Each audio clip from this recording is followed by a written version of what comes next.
They said it would never come to this. They said 5 years of battles, headlines, interviews, lawsuits, accusations, and public campaigns would eventually lead to a breakthrough. But instead, something very different happened. Something that sent shockwaves through royal watchers, critics, supporters, and even people who thought this story was already over. Prince Harry's biggest fight collapsed. Not quietly, not gracefully. It collapsed at the exact same moment new questions were exploding around charities, finances, leadership, and accountability. Suddenly, what looked like separate controversies started forming a much larger picture. And for many observers, the timing felt impossible to ignore. Like Prince Harry did some serious damage control as Australia has reversed its verdict to cut funding from the Invictus Games. Harry loses everything. Finally, the court defeat that has happened recently leaves Prince Harry facing a shocking reality. I think Meghan understood that the Queen was a very decisive adversary and that she, Meghan, was not going to be able to run rings around her. People forget just how complicated Prince Harry was, how demanding. He's very needy. You know, everything revolves around him. A growing scandal involving Prince Harry and his last remaining genuine charity project, the Invictus Games, brought together 543 wounded military veterans from 23 countries.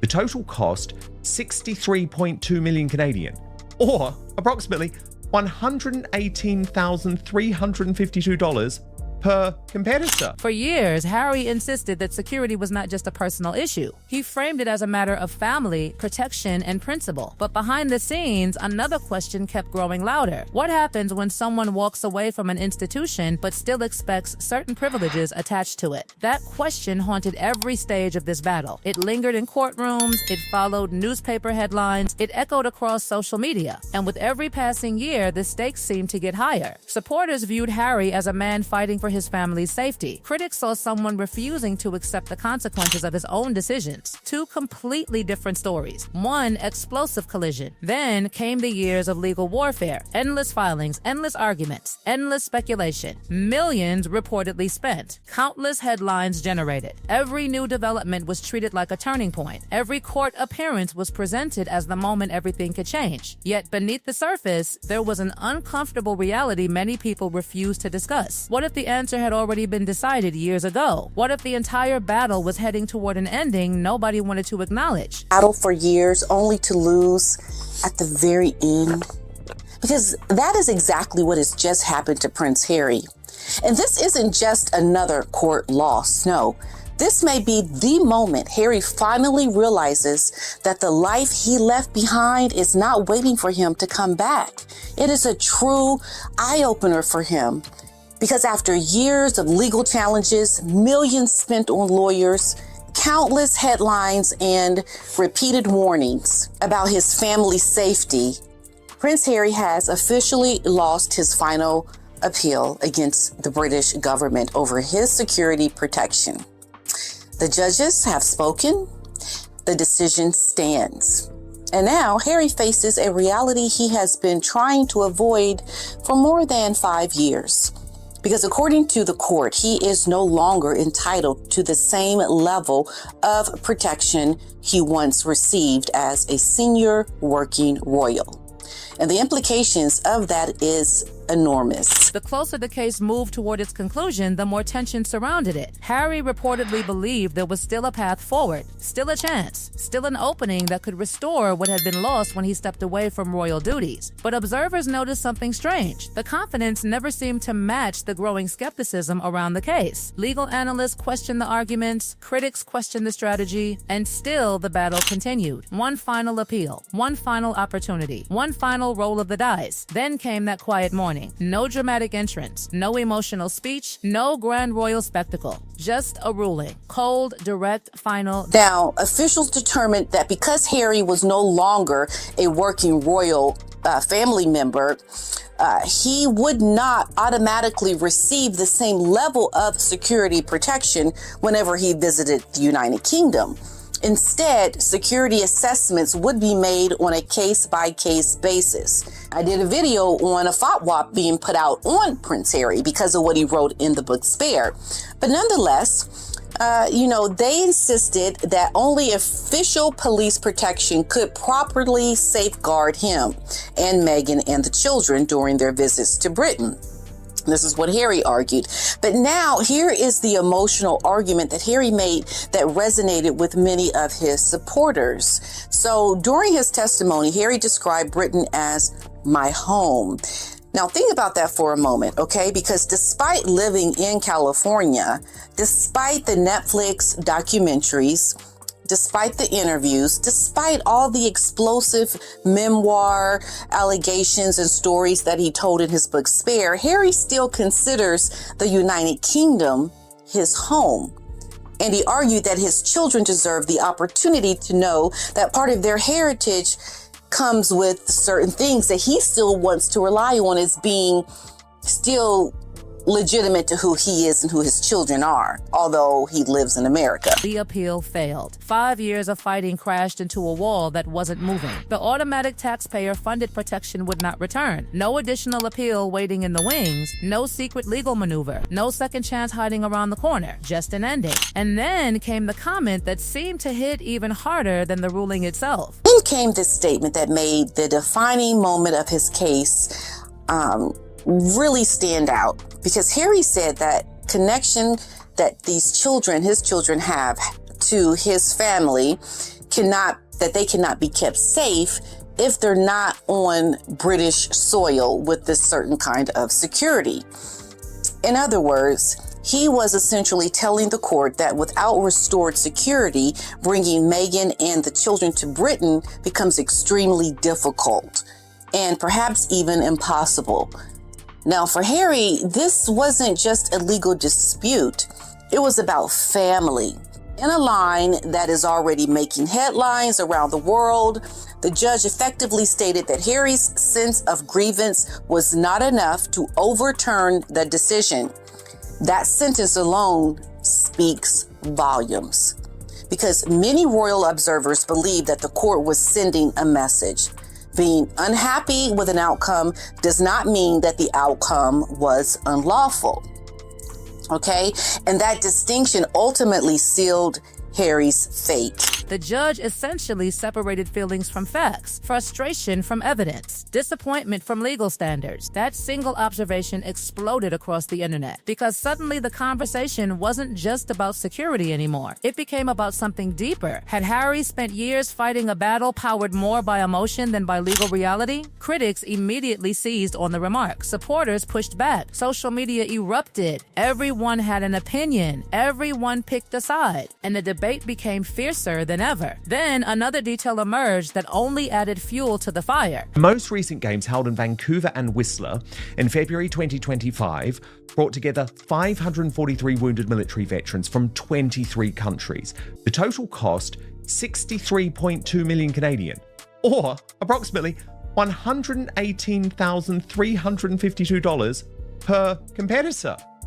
I don't think a lot of veterans actually are devastated. The reality is, if you go deeper into Invictus, a lot of veterans are actually more upset, asking where all the money actually goes to and how they're playing with the veteran money, because they're getting a lot of funding from countries and places to get this, what would typically be veteran support income, that then goes to putting on the Invictus Games. Now, again, I'm not trying to be, belittling what the Invictus Games is trying to do, but I am asking the question of, is it really the best use of veteran funding?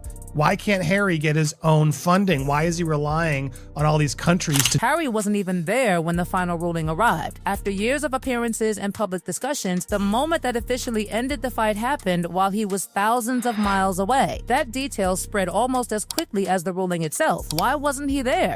Did he expect a different outcome? Had he already accepted defeat? Nobody seemed to have a clear answer, which meant speculation rushed in to fill the silence. But just as headlines focused on the courtroom defeat, another another storm was already building, and this one had nothing to do with judges. It had to do with money. Big money. The kind of money that instantly makes people stop scrolling and start asking questions. The spotlight suddenly turned toward the Invictus Games. Numbers began circulating. Massive numbers. Reports discussing approximately $63 million connected to the 2025 Games immediately caught public attention. Then people started doing calculations. The math spread across social media at lightning speed. Comment sections exploded.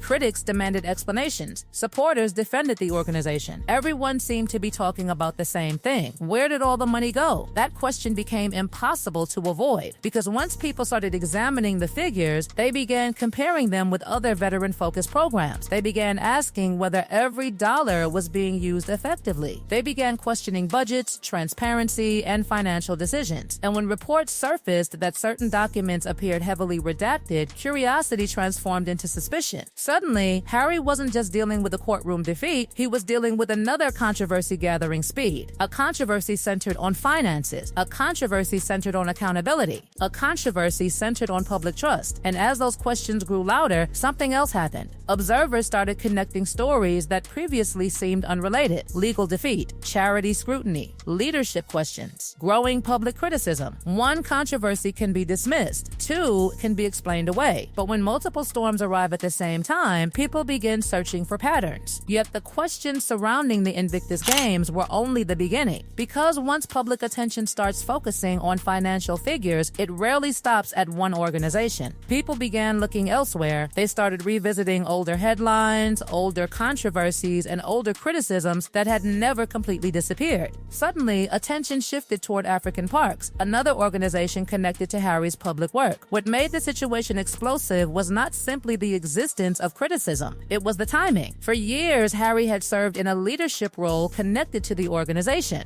Then, serious allegations surrounding conservation operations and indigenous communities began attracting wider international attention. Advocacy groups started speaking out. Human rights concerns entered the conversation, and critics immediately asked a question that would not go away. If troubling allegations emerge under an organization's watch, what responsibility do public figures have to respond openly and forcefully? The debate intensified when reports surfaced about external reviews, acknowledgments of abuses, and continuing calls for accountability. Supporters argued that complicated organizations operating across multiple countries face difficult challenges. Critics countered that leadership carries responsibility regardless of circumstances. The arguments became louder, the headlines became harsher, and Harry found himself facing scrutiny from yet another direction. What made the situation remarkable was not any single controversy by itself. It was the growing pattern people believed they were seeing. Then attention shifted once again, this time towards Sentebale. The charity Harry helped establish in honor of his mother had long been viewed as one of his most respected charitable achievements. But even that organization eventually found itself surrounded by reports of internal disagreements, leadership tensions, and governance concerns. Whether those concerns proved significant or not almost became secondary. The damage was already being done in the court of public opinion. People started lining up controversies side by side. Invictus, African Parks, Sentebale, different organizations, different circumstances, different allegations. Yet critics increasingly discussed them as part of a larger narrative. That narrative spread rapidly because it appealed to something powerful. Patterns. Human beings naturally look for patterns. Once people believe they have found one, every new headline becomes another piece of evidence supporting their theory. Fair or unfair, that was exactly what seemed to be happening. Every controversy reinforced older criticisms. Every new question revived previous debates. Every headline appeared connected to another headline that came before it. And then the discussion drifted back toward the royal family itself, back toward unresolved emotions, back toward wounds that never fully healed. 5 years after stepping away from royal duties, Harry still remained one of the most discussed figures connected to the monarchy. The distance had not reduced interest. If anything, it had increased it. Critics revisited old disagreements. Supporters defended old decisions. Arguments that seemed finished years ago suddenly felt alive again. Questions surrounding family relationships resurfaced. Discussions about Queen Elizabeth's final years returned. People debated missed opportunities, damaged relationships, and choices made during critical moments. Some observers viewed Harry as someone unfairly criticized regardless of what he did. Others saw a man repeatedly creating problems while refusing to acknowledge his own role in them. Then came the business discussions, the lifestyle brand, the premium products, the luxury image. Internet critics critics wasted no time turning products into punchlines. Social media filled with jokes, memes, and sarcastic commentary. Supporters dismissed the criticism as unfair negativity. Detractors treated every product launch like an opportunity for mockery. Once again, perception became almost as important as reality, because whether people loved or hated the brand, they were talking about it constantly. And that brings us to the real mystery at the center of this entire story. Not security, not charities, not business ventures, not even the royal family. The real mystery is why every headline connected to Harry seems to trigger 10 more headlines behind it. Every controversy opens another debate. Every answer creates new questions. Every attempt to move forward somehow pulls attention back to the past. That is why the fascination continues. 5 years later, Britain is still talking. The media is still watching. Critics are still questioning. Supporters are still defending. And perhaps most importantly, nobody seems willing to stop paying attention. Because for many observers, this story no longer feels like a collection of separate events. It feels like an unfolding saga where every chapter leads directly into the next. The court battle may be over, the ruling may be final, but the larger conversation is anything but finished. If anything, it appears to be entering an entirely new phase. And as new questions continue emerging from every direction, one thing remains certain. The story that many thought was ending may actually be far from over.